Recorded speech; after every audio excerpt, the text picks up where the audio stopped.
আমন্ত্রণ জানাচ্ছি বাংলা সংবাদের শুরুতেই জানিয়ে দেব আমাদের হাতে থাকা সর্বশেষ আপডেট বাংলা সংবাদ। ধর্ষণ প্রতি বিক্ষোভকারীদের সঙ্গে পুলিশের সংঘর্ষ। শেখ হাসিনা জয়সহ পরিবারের সদস্যদের দেশ থেকে নিষেধাজ্ঞা।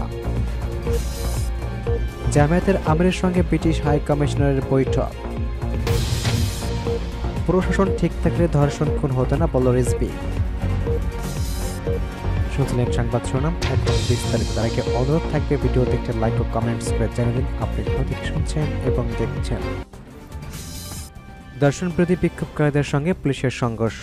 ধর্ষণ বিরোধী বিক্ষোভকারীদের সঙ্গে পুলিশের সংঘর্ষে ঘটনা ঘটেছে মঙ্গলবার বিকেলে রাজধানী হোটেল ইন্টারকন্টিনেন্টালের সামনে। এই ঘটনা ঘটে। জানা গেছে, ধর্ষণ ও নিপীড়নের বিরুদ্ধে বাংলাদেশ প্ল্যাটফর্মের সদস্যরা দুপুর 2:30টার দিকে ঢাকা বিশ্ববিদ্যালয়ের সন্ত্রাসী বিরোধী রাজু ভাস্কর্যের সামনে থেকে একটি মিছিল নিয়ে প্রধান উপদেষ্টাকে স্মারকলিপি দিতে যাচ্ছিলেন। পথে হোটেল ইন্টারকন্টিনেন্টালের সামনে তাদের বাধা দেয় পুলিশ। এই সময় পুলিশের সঙ্গে তাদের তীব্র বাকবিতণ্ড হয়। এক পর্যায়ে বিক্ষোভকারীদের সঙ্গে পুলিশের সংঘর্ষ বাধে। এ সময় উভয় পক্ষের কয়েকজন আহত হন। এ বিষয়ে ঢাকা মহানগর পুলিশের ডিএমপি রমনা বিভাগের উপ পুলিশ কমিশনার মাসুদ আলম বলেছেন, ধর্ষণ ও নিপীড়নের বিরুদ্ধে বাংলাদেশ প্ল্যাটফর্মের সদস্যদের প্রধান উপদেষ্টা কার্যালয়ে যাওয়ার কথা ছিল, কিন্তু তারা তা না করে প্রধান উপদেষ্টার বাসভবনের দিকে রওনা দেন। তিনি বলেছেন, প্রধান উপদেষ্টার বাসভবনের আশেপাশে সভা সমাবেশের পর 134 দ্বারা জারি থাকায় তাদের হোটেল ইন্টারকন্টিনেন্টালের সামনে থামানো হয়। এরপর তাদের বলা হয় একটি ছোট প্রতিনিধি দল নিয়ে স্মারকলিপি দিতে। এই সময় বিক্ষোভকারীরা পুলিশের ব্যারিকেড ভেঙে ভিতরে ঢোকার চেষ্টা করে এবং কয়েকজন পুলিশ সদস্যের উপর চড়াও হয়। এর পরিপ্রেক্ষিতে পুলিশ তাদের উপর লাঠিচার্জ করতে বাধ্য হয়। শেখ হাসিনা জয়সহ পরিবারের সদস্যদের দেশ থেকে নিষেধাজ্ঞা। সাবেক প্রধানমন্ত্রী শেখ হাসিনা ও তার ছেলে সচিব অজিত জয়সহ পরিবারের সদস্যদের বিদেশে যেতে নিষেধাজ্ঞা আদেশ দিয়েছে আদালত। মঙ্গলবার ঢাকা মেট্রোপলিটন জ্যেষ্ঠ বিশেষ জজ মোহাম্মদ জাকির হোসেন গালিব এই আদেশ দেন।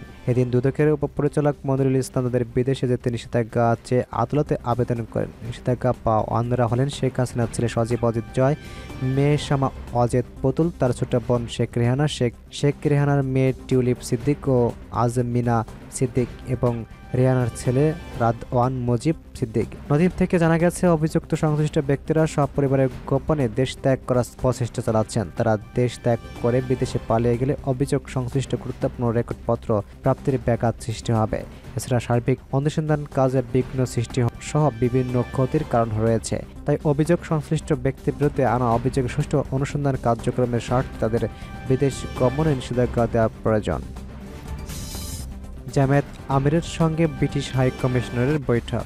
বাংলাদেশ জামায়াত ইসলাম আমির ডক্টর শফিকুর রহমানের সঙ্গে সৌজন্য সাক্ষাৎ ও বৈঠক করেছেন ঢাকায় নিযুক্ত British high commissioner Sarah Cook. মঙ্গলবার বেলা 11টায় রাজধানী মগবাজারে জামায়াতের কেন্দ্রীয় কার্যালয়ে যান সারা কুক। সেখানে গিয়ে তিনি জামায়াতের ইসলামের আমির ডক্টর শফিকুর রহমানের সঙ্গে সাক্ষাৎ করেন। একে বৈঠকে মিলিত হন। বৈঠকে তাদের অন্তত আন্তরিকতাপূর্ণ পরিবেশ পরস্পর কুশল বিনিময় করেন এবং অত্যন্ত সৌন্দর্যপূর্ণ পরিবেশ বাংলাদেশের সার্বিক পরিস্থিতি নিয়ে মত বিনিময় করেন বলে জামায়াতের এক বিজ্ঞপ্তিতে এই তথ্য জানানো হয়। মত বিনিময়কালে তারা বাংলাদেশে বিরাজমান সার্বিক পরিস্থিতি, গণতন্ত্র প্রতিষ্ঠা, আগামী নির্বাচন, মানবাধিকার, বাংলাদেশ সংখ্যালঘুদের অবস্থা, রোহিঙ্গা সমস্যা নিয়ে আলোচনা করেছেন। একই সঙ্গে তারা গ্রেট ব্রিটেনের সঙ্গে বাংলাদেশের বন্ধুত্বপূর্ণ সম্পর্ক আরও উন্নত ও দৃঢ় করার ব্যাপারে আলোচনা করেছেন। আলোচনাকালে British high commissioner Mrs Sarah Cook সঙ্গে ছিলেন ব্রিটিশ হাইকমিশনার পলিটেকনিক্যাল কাউন্সিলের টিমোথি ডকেট। প্রশাসন ঠিক থাকলে ধর্ষণ খুন হতো না, বলল রিজভী। বিএনপি জ্যেষ্ঠ যুগ্ম মহাসচিব রুহুল কবির রিজভী বলেছেন, দেশে ধর্ষণের ঘটনা বেড়ে গেছে, কোথাও নারীদের নিরাপত্তা নেই। প্রশাসন ঠিক থাকলে সমাজে ধর্ষণ খুনের মতো ঘটনা হতো না। এখন তো অন্তর্বর্তী সরকার, স্বৈরাচার তো নাই, তাহলে এসব ঘটনা ঘটেছে প্রশাসনে কারা? আমরা অনেকবারই বলেছি, কোনো দিনই সমাজে ধর্ষণ, খুন, জখম, দুর্নীতি প্রসার ঘটবে না যদি আপনার প্রশাসন ঠিক হয়। যদি প্রশাসন ঠিক থাকতো তাহলে এটি হতো না। সোমবার সকালে নয়াপল্টনে বিএনপি কেন্দ্রীয় কার্যালয়ের সামনে এই বিক্ষোভ সমাবেশে রুহুল কবির রিজভী একথা বলেছেন। বাংলাদেশ জাতীয়তাবাদী মহিলা দলের কেন্দ্রীয় কমিটির আয়োজনে মাগুরায় 8 বছরের শিশু ধর্ষণের প্রতিবাদে ও দর্শকদের ফাঁসির দাবিতে এই সমাবেশ হয়। সভা শেষে নয়াপল্টনে বিএনপি কেন্দ্রীয় কার্যালয়ের সামনে থেকে বিক্ষোভ মিছিল নিয়ে বের হন নেতাকর্মীরা। মিছিলটি কেন্দ্রীয় কার্যালয় থেকে বের হয়ে বিজয়নগর মোড় হয়ে পল্টন মোড়ে দিয়ে জাতীয় প্রেস ক্লাবের সামনে এসে শেষ হয়।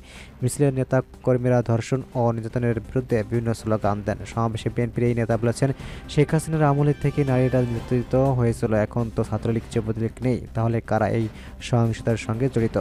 আমরা অন্তর্বর্তীকালীন সরকারের কাছে তা জানতে চাই। সরকারি আইন প্রয়োগকারী সংস্থা ভূমিকা হতাশা প্রকাশ করে রিজভী বলেছেন, আপনার পুলিশ বাহিনী আছে, যখন ঘটনা ঘটে আমরা কি করব? আমরা দেখেছি অপরাধীদের ছাড় দেওয়া হবে না।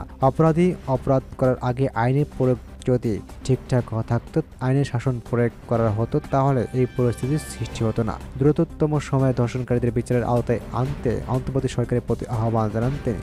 রিজভীর দুর্নীতি অন্যায়ের বিরুদ্ধে শিক্ষার্থীদের ক্যাম্পাসে আন্দোলনের প্রতিবাদ করে তোলার আহ্বান জানান তিনি। বলেছেন, সমাজ যারা দুর্নীতি করবে প্রশাসনের বিরুদ্ধে গিয়ে আপনারা কথা বলবেন, তাহলে আপনারা দেখবেন সমাজ থেকে চোর ডাকাত ধর্ষিত অপরাধের সংখ্যা কমে যাবে। সমাবেশে বাংলাদেশ জাতীয়তাবাদী মহিলা দলের কেন্দ্রীয় কমিটির সভাপতি আফরোজা আব্বাস বলেছেন, ধর্ষণের আগে হতো কিন্তু কম হতো। শেখ হাসিনার আমলে এটি গণধর্ষণের পরিণত হয়েছে। বিচারহীনতার কারণে এই সংস্কৃতির সৃষ্টি হয়েছে। সাম্প্রতিক সময়ে এই বিচারহীনতার সংস্কৃতি ধারাবাহিকতা নারী ও শিশু ধর্ষণের হার দিন দিন বাড়ছে। মহিলা দলের সভাপতি ধর্ষণের মামলার বিচার 180 দিনের নয়, এক সপ্তাহের মধ্যে নিশ্চিত করতে সরকারের প্রতি আহ্বান জানান।